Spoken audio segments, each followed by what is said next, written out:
I see people Sure. networking. Yeah. Well, good morning, everybody. Good morning. So for those of you that are here today, you are in for a treat because we're going to be talking about how do you effectively share the market with buyers. So this is an ongoing challenge. This is like the magic part where everyone turns their cameras on. Margie, always nice to see you. You know, there's a high probability I'll call on you at some point today. And so, look, if you think about this, the number one thing that you want to realize is you need to be prepared for what challenges you face, right? So the things that I hear today that are very often, I want to wait till the rates come down. I don't want to overpay, or I want a deal. Anyone else have any other hallucinations that people have today? Right. And please refrain from saying to me, I know I have a lot of, like, as you guys are gals would say, magic words, but I don't know. There's no words or saying that you could say, well, the person said that they want to wait till 6 months from now. What do you get them to buy now? I'm like, I can't change somebody's life. I don't have that kind of magic wand, right? I'm Are there still any hearing people, I'm still hearing people say that they're waiting for the market to crash. And no matter Okay. how, I go through all the years to say this is the most consistent that we've been. You're waiting for the market to crash and I'm waiting to win the lotto. So I don't think we really, at least with the lotto, I have a chance when I buy a ticket. So look, here's the first thing that I want to point out. When you hear things like that, you just respond, great. If the market ever does crash, you'll be the first person to get in touch with when they have fire sale deals. That's it. And I would not spend 2 more minutes talking with these people. Mm-hmm. The next group, hold on, Ann put something in here. Buyers waiting for home sales to decrease in San Francisco. Yep. I received the craziest criteria. Well, Lance, we're going to go through on how to have this conversation.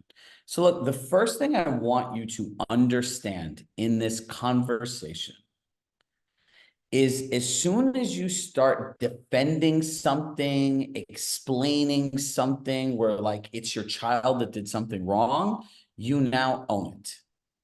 You are now the villain. You are now the person that is in the way of getting them what they want. Remember the 7 keys to effective conversation? It's always their choice. The person asking the questions controls the conversations. Always be in agreement with the client. Everything has to be in the client's benefit. No telling, no explaining, no being combative, no being attached to the outcome. And just because they're waiting for the market to crash doesn't mean you have to run around like a chicken with your head cut off. I think people often forget that just because you have a license, it doesn't mean that you should open any door anytime any people want to look at it. Well, I want to look at a house. Hey, Sean, let's go look at a house this Sunday. No, I'm not pre-qualified. I don't want to go, but I need you to take me at 12. That's like me going to a lawyer and says, hey, like, I'm going to court. You're a lawyer, right? So please meet me at court tomorrow at 12 o'clock. Or I'm a dentist. I need my teeth cleaned. I'll be in your office at 11. Do you have insurance? That doesn't matter.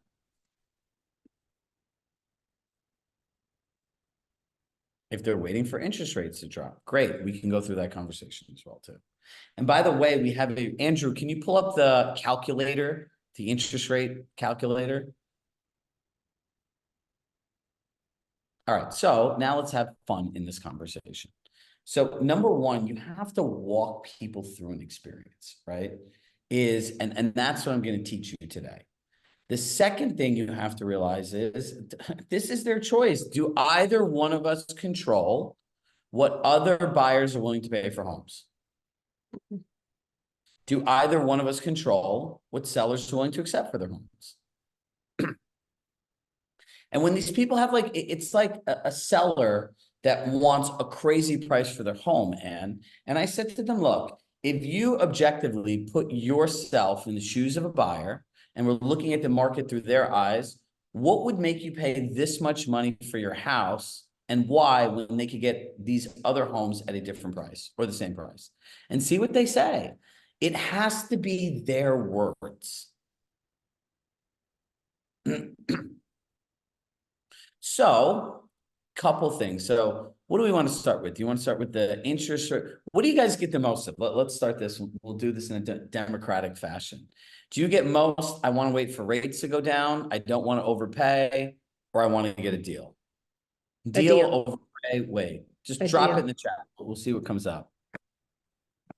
Deal. We have one answer. Rates.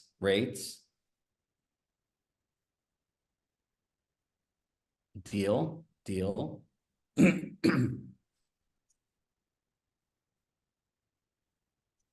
All right, we're starting with deal. There's a whopping 5 of you that answered. Come on, this is your chance. This is your moment right here. So look, if somebody says they have a deal, and I know Cherish is going to say, can you make a list of all these frames? I've added that to our wish list here. So, so here's what you're going to say. Completely understand that you want to get a deal. Would it be okay if you shared what the right deal is for you and your family, and then we looked at the market through the eyes of your goals and expectations? Would it be okay,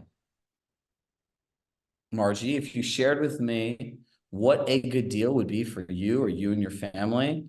And then would it be okay if we looked at the market through the eyes of your goals and expectations? Don't you think the buyer is going to be excited? Like, oh yeah, great. Like he wants to know what kind of deal I want and he's going to look at it. Does that make sense to you, Sean? Right? Keep it simple. And they're going to say, great. Now, here's what we call creating the experience. So you're going to go look at the comps, right? You're going to pull the comps. Normally, you would be sitting there and refrain from clicking on the calculator now and having ADD. We'll get to the calculator. Now you're going to be sitting there and be like, well, here are the comps and like you want 10% under and like these deals really aren't available. Rates are still high. There's some like, you're just talking at these people, right? So I would present the comps to the buyer and I would say, based on what you feel is a good deal, do you see any of these types of deals in the last 3 months to sell or another buyer getting this type of deal in the area neighborhood you're looking for? Give them the comps, let them look at it. And what are they going to say, Margie? No. Hold on, I'll unmute you. What do they say? Hit unmute. No, they say no. No. Great. All right, no problem. Let me go back another 6 months. Then I'd go back 6 months and I'd say, Margie, now do you see any of the deals? And what are they going to say? No, because the prices have gone higher. Great. And I would say, let me go back 9 months. Do you see any of the type of deals that you feel are right for you? Nope. I'd go 12 months. And then if they're batshit crazy, I'd go 18 months and then 24 months. And then here's the $1 million line.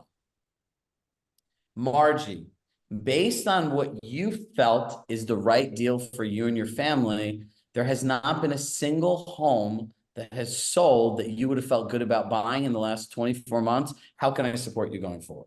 And I would just shut up. Remember, key number 1, it's always their choice. Don't worry, I'll repeat this again. I told you all yesterday, I have great lines and scripts for this one.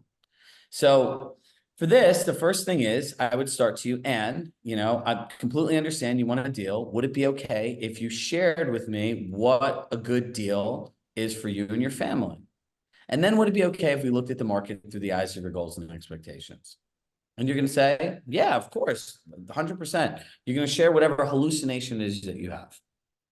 Then I'm going to share the comps for the last 3 months. I'm going to have you look at them, say, based on what you feel is the right deal for you and your family, do you see any of them that have sold in the last 3 months? No. 6 months, 9 months, 12 months, 18 months, 24 months, 2 years, right?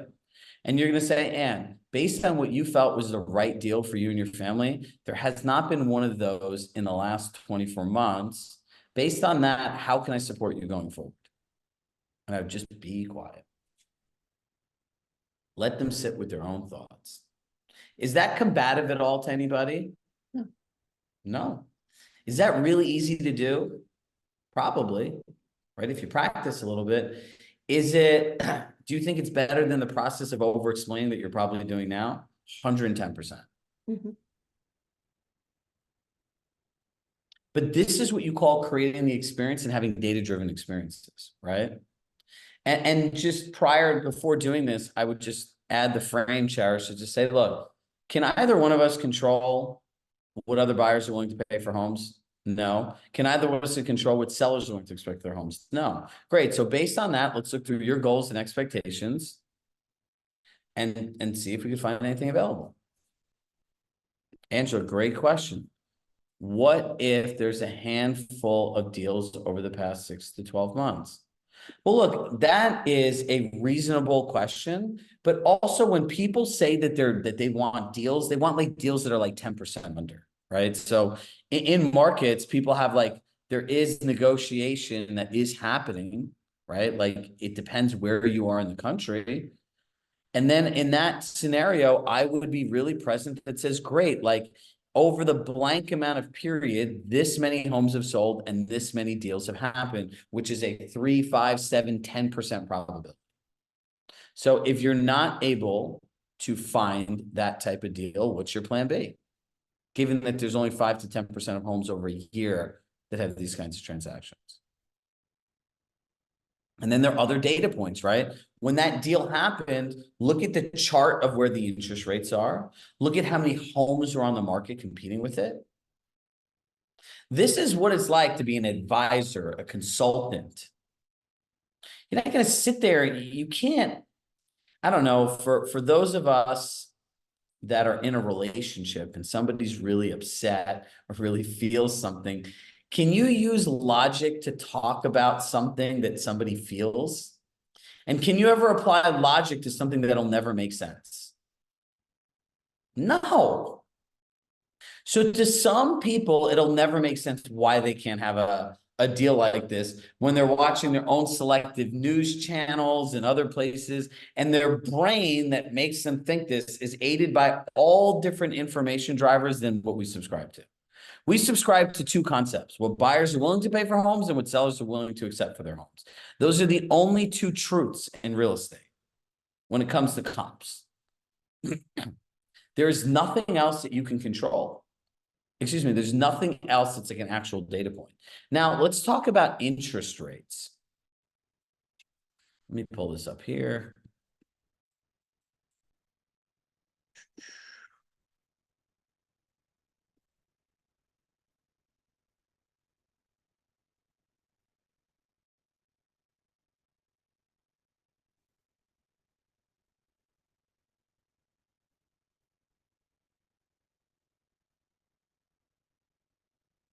So when you talk about interest rates, you have to explain to somebody what the difference is. So I did this with Robert. This is an old, we'll call this an oldie but goodie. It's like a classic, it's like a classic song. This is a payment calculator. You can put the list price, the sales price at 20% down, the mortgage amount, the interest rate. It'll calculate all these things for you. So you start here.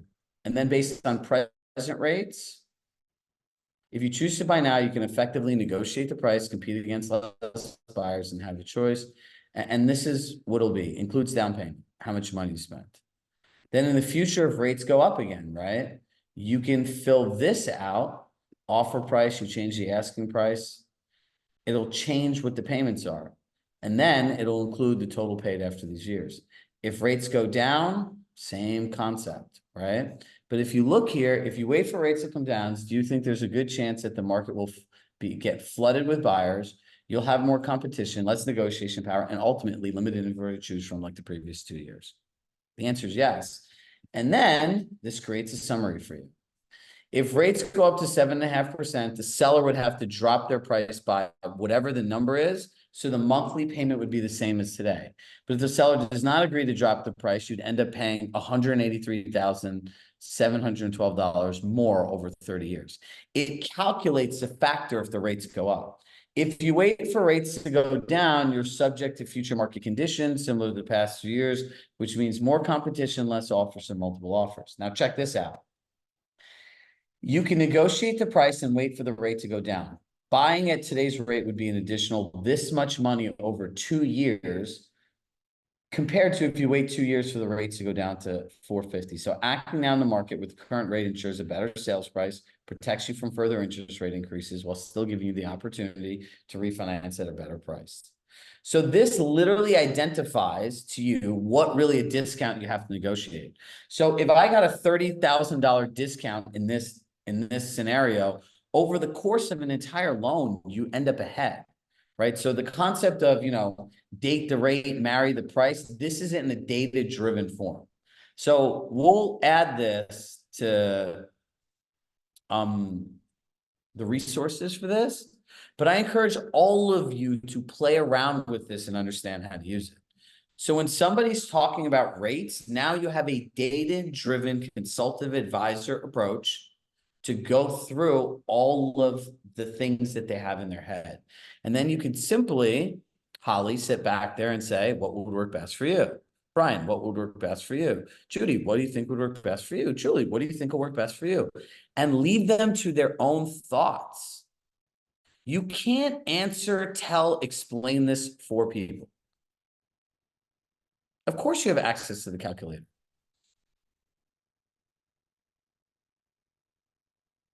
Andrew, can you ping Tiff and find out where the one that has the variable down payment is to, so we could add that one too? Thanks.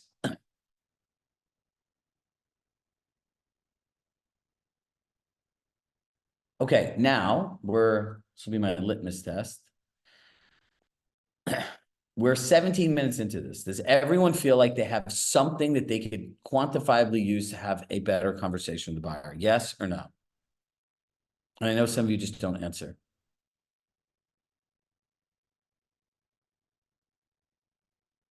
Someone said to me the other day, you use the Zoom chat more than anybody I know. Well, I'm like, this is kind of a way to understand where people are in a conversation, right? If one person says no, odds are that there are 5 other people.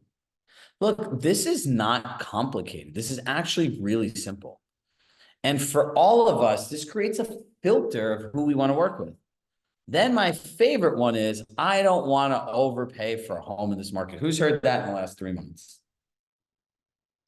A lot of us. So I would answer the question, totally understand. The feeling of overpaying for anything is terrible. And surely you don't want to make that, surely you don't want to have that experience with your home. So would it be okay if you shared with me what the right deal is for you and your family? And then would it be okay if we looked at the market through your goals, through the eyes of your goals and expectations? Same process as I would a deal.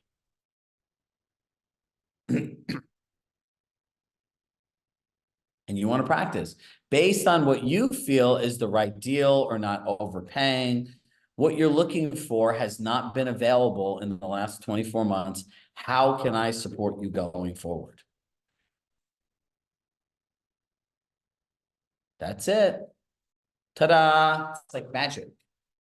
All right, now let's talk about how do we effectively share the market with a buyer that's not like crazy, right? Like some of these things that people think like it's going to be 2006, the dollar is going to collapse, the world's going to end. Like there are plenty of those people out there. And these people are sitting at home looking at real estate, coming up with all these different ideas in their head.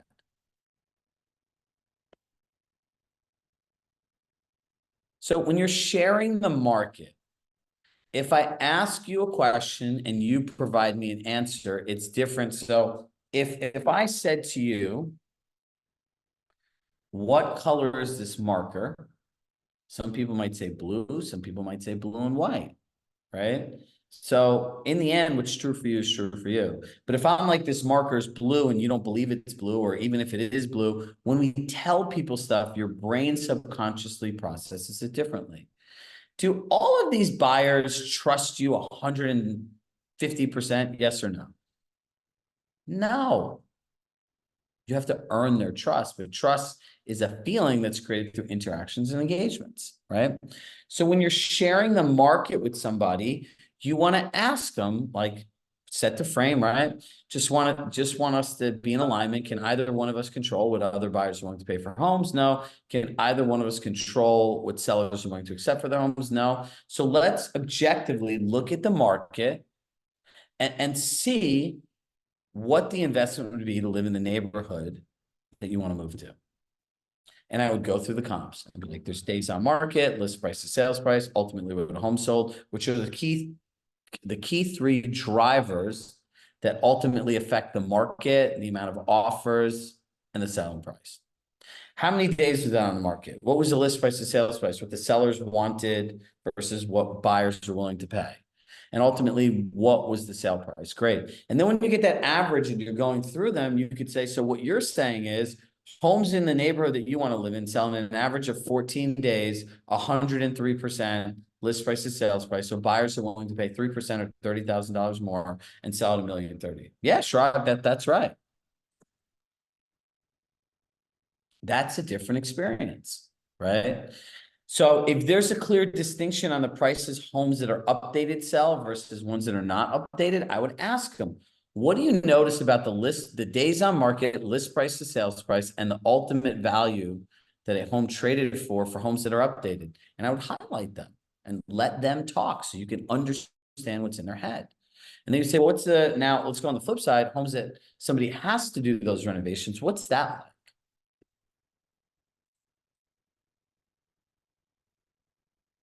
Oh, I see somebody from Lake Geneva, Wisconsin. Hello. That's somebody new.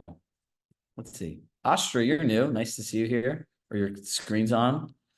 Larry, Susie, Dennis in Oakland. Keith, who's driving. So look, I just went through a whole lot of information in 22 minutes. So now I want you, for the last 8 minutes, to feel free to ask any questions that you have. Drop them in the chat.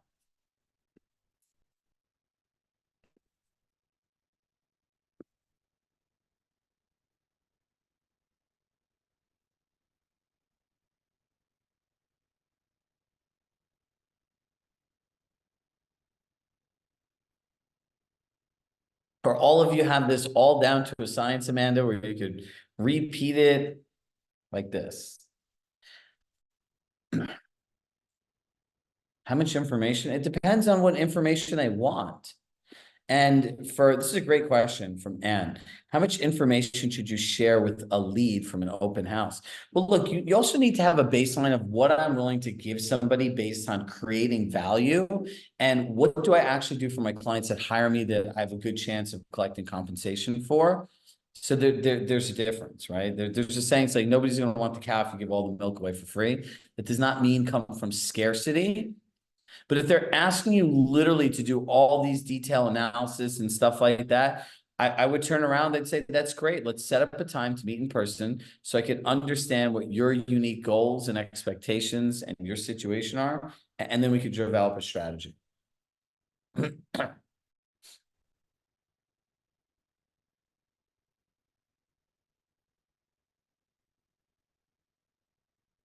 Corey, elaborate on your question. Let me unmute you. Go ahead. Unmute yourself. Hi, thanks. So yeah, just like after a showing, you're out with people, they're serious, but they're not pulling the trigger for some reason. So after a showing, how do you really get into what doesn't work or what does work for them on the specific property versus just asking the general question, like, what do you think about it? Do you have any lines? Perfect. So I would ask them, right, if when you walked into this house, what made you most excited about it? Like, what experiences could you see yourself having in this home, right? And the other question I'd ask them is, what in this house did you truly dislike? Dislike to the point I wouldn't want to buy it. I wouldn't want to experience this every day. This is not alignment. You have to guide them through questions, right? And then again, that goes back to framing. I would say, look, Corey, at the end of every house, it's important to really understand a few things.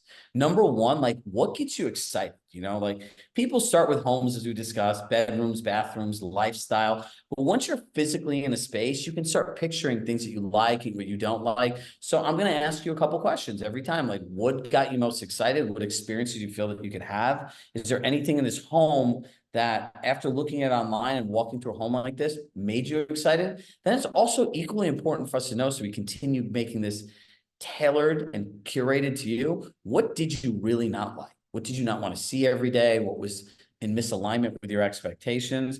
And you'll get them talking, right? But that's a different connection of like, you know, did you like the house? What you didn't like, you know, would you make an offer? Believe me, you're going to know if they want to make an offer, because in real estate, there's no hiding when you want to make an offer. It's like, I want this, I want this, I want this.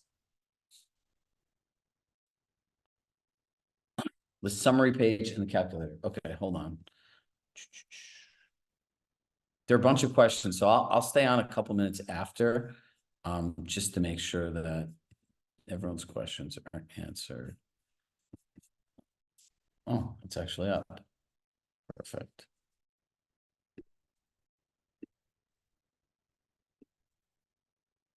So look, the summary page, this number will change, right?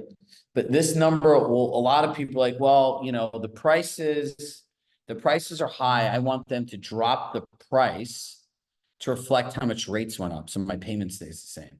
Well, it's unlikely. Like a 1% drop, I think, on $1 million house is like $100,000. It's not happening, right? But you don't want to say that to them. So this is what happens. I'm pointing here, like you can see. This is what happens if they wait and the rates go up. If they wait and the rates go down, and this is a scenario of what you need to align with today to help them feel good about what's happening.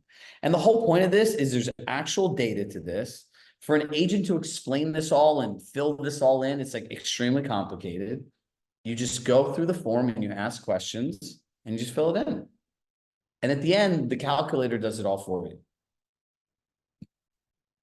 And the goal of this is to really illustrate that, look, it makes more sense now to buy while there's less competition, there's a chance to negotiate. And then for all the other people that are worried about like, well, I want to wait and all this stuff, I'd say, great. I would go back to it. What rate are you waiting for? 4.5%. Great. I would go find a mortgage chart to when rates are 4.5%. I'd pull up comps and I would show them how many fewer days on market there were, how much higher the list price of sales were, and ultimately the difference in price. Like, this is what could happen based on the past.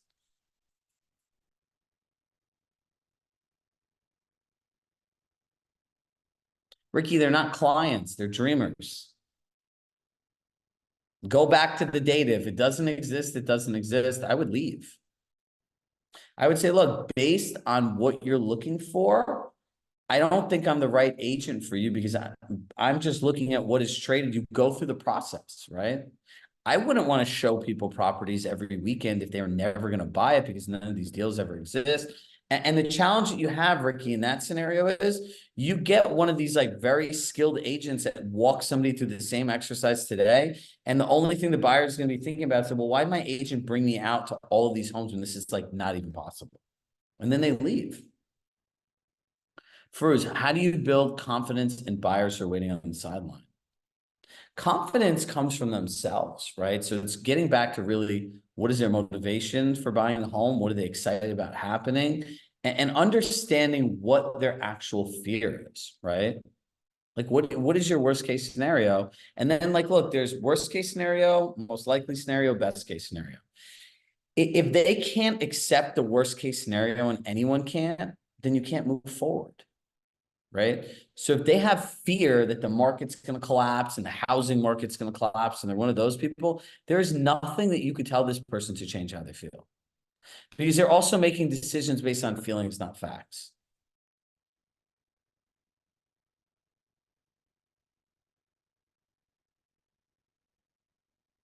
Yeah, the difference, Brian, the difference is in the interest rates, right? So if you look at the difference in payment, so here, ready, watch this. Mortgage calculator. Sorry, Chirag, if I could just clarify it. There was three interest rates you put up there.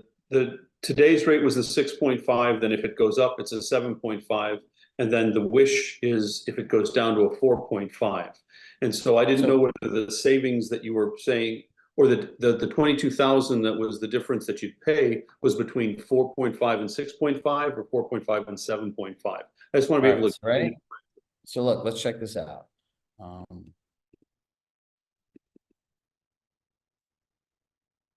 So the payment here is 6,322, 6,321.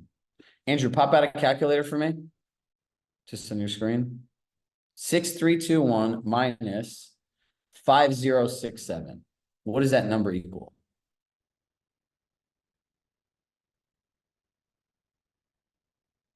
And assume the loan amount in this is 800,000. Oh, wait, hold on. I gotta do this again. So do 4053 and oops, Jesus.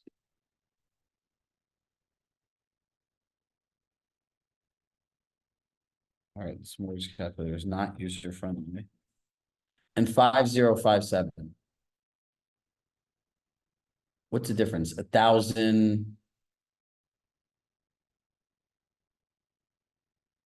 4053, 5057.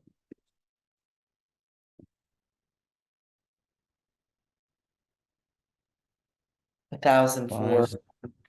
1,004. So if you take 1,004 times that by 24 months, it's 24,096. On $1 million house, that's 2.4% off the sales price. So people think the rates going down are this huge thing. And reality is, if you look at when the rates are 4.5% and what houses are getting bid up, the numbers, it's hard, and the inventory is less.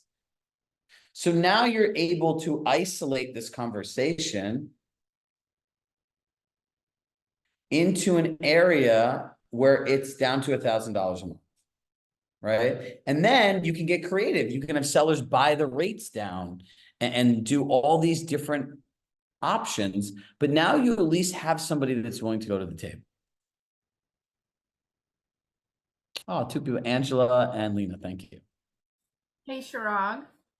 Mm-hmm. This is Jennifer Judge. I've noticed a trend in Austin, Texas in the last 2 months that's been really consistent and frustrating for buyers. It's been a good talking point. Is that it seems like there's a group now that is looking at homes from 900 up to 2 million, and they're looking to make sure that they have been on the market for just over 100 days. Right about 120, multiple offers over and over and over. It's like this new, instead of just hitting the market, it looks like people are looking for a deal. And so they literally wait.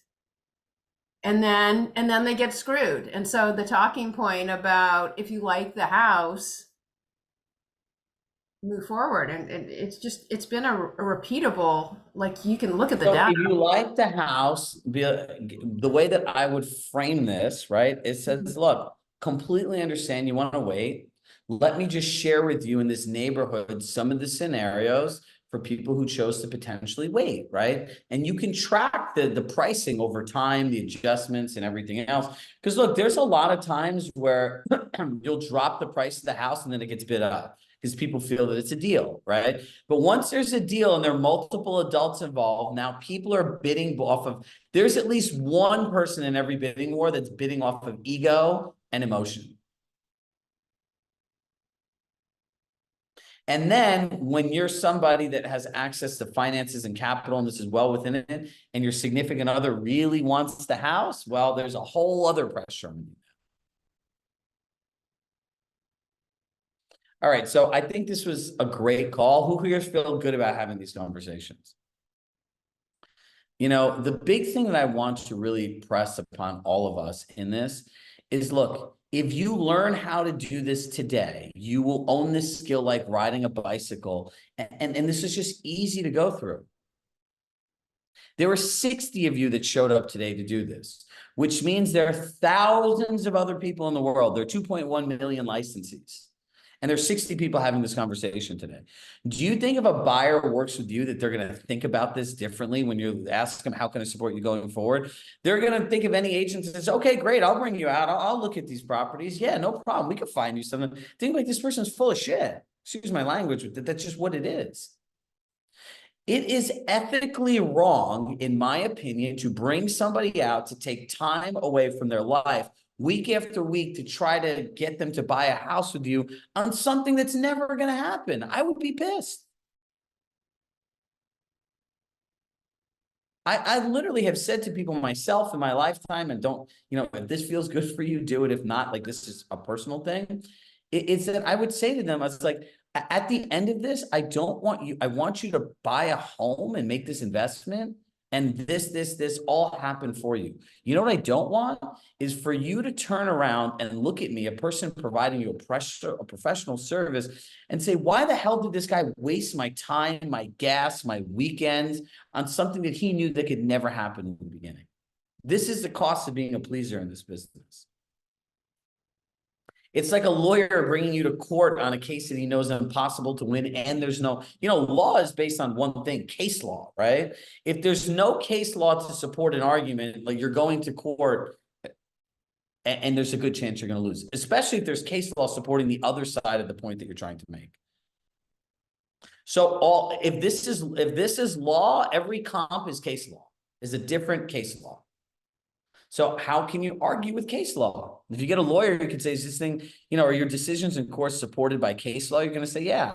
What other buyers are willing to pay for homes? What sellers accept for homes? That's the case law in real estate. So let's look at it and see what the market supports. So that's another analogy, right? All right, I can do this all day. Andrew, I think at some point, I think it'd be fun just to tell everyone to just bring all their objections. And we'll call this a Chirag Shah special. So we'll record it, we'll transcribe it, we'll put it into script. So let us work in the month of February getting this done for you so we can organize it. People can submit their questions in advance. And I feel confident being able to answer any objection that exists in the world of real estate today, whether it's on the spot or you send it in. But the goal for us is just to give you a playbook. And you have to meet halfway, right? Because in the end of all this, you still need to practice. And you need to have the courage to do that. And you need to realize that 30 minutes that you practice every day is the single most important thing that you can do for yourself today and your future self who's counting on you to make money and the right decisions. So with love in my heart, I love you all. I will see you all next week, and make sure to tune in to the rest of our sessions. And if you have not, please attend live prospecting on Monday. Bye, everybody. Live prospecting, the best thing ever. Thank you. The hype is real. Bye, everybody. The hype is real.